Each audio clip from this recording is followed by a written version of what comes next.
বাবা নাউজুবিল্লাহ আস্তাগফিরুল্লাহ এত কত্তর বোনের লাগে থাকবো রাইট মারে এবার রাতে তোর লাগে থাকবো তোর মার ও ভাই মার ও বাবা আমার ভাই ও মারে ও ভাই আমার কথা বুঝেন আমার কথা বুঝেন ও ভাই না আমার ভাই না আমার কথা বুঝেন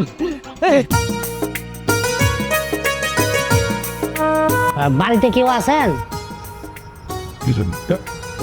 বাড়িতে কেউ কি আছেন না ঘুমায় পড়ছেন? কেডা? জি আমার আপনারা চিনবেন না, একটু যদি বাইরে আসতেন।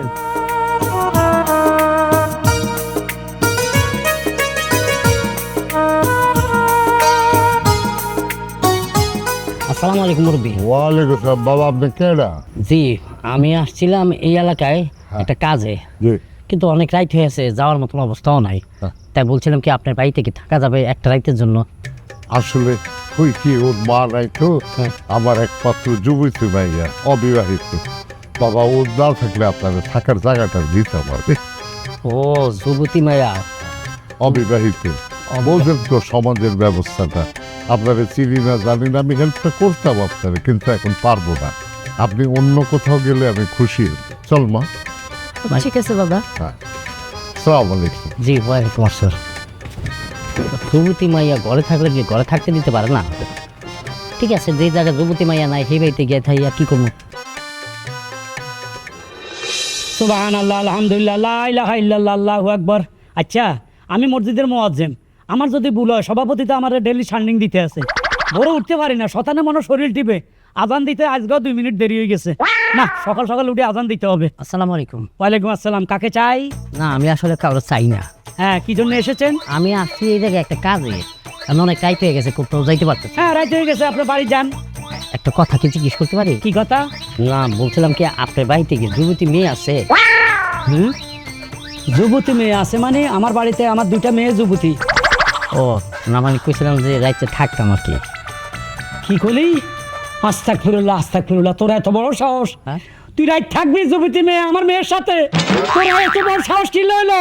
বাবা লটন কাজ বাবা রে বাবা নাউজুবিল্লাহ আস্তাগফিরুল্লাহ এত কত্তর বোনের লাগে থাকবো রাইট মারে এবার রাতে তোর লাগে থাকবো তোর মার ও ভাই মার ও বাবা আমার ভাই ও মারে ও ভাই আমার কথা বুঝেন আমার কথা বুঝেন ও ভাই না আমার ভাই না আমার কথা বুঝেন।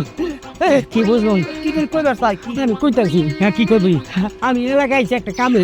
হ্যাঁ রাইটটা গেছে বললাম থাকতে না, গেছে এক মুরব্বীর বাড়িতে।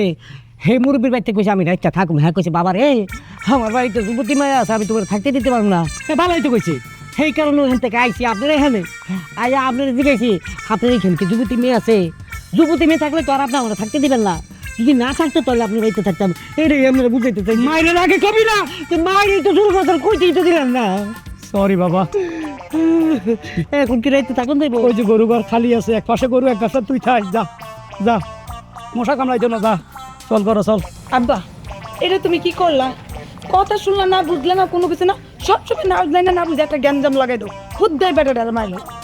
মানুষের জাত কি দে মারে, মানুষের জাত হইতো তাহলে কি এই কাম করার একটা কথা? জুতা তো নাকের কাছে বাবার জুতা দে মানুষের জাত।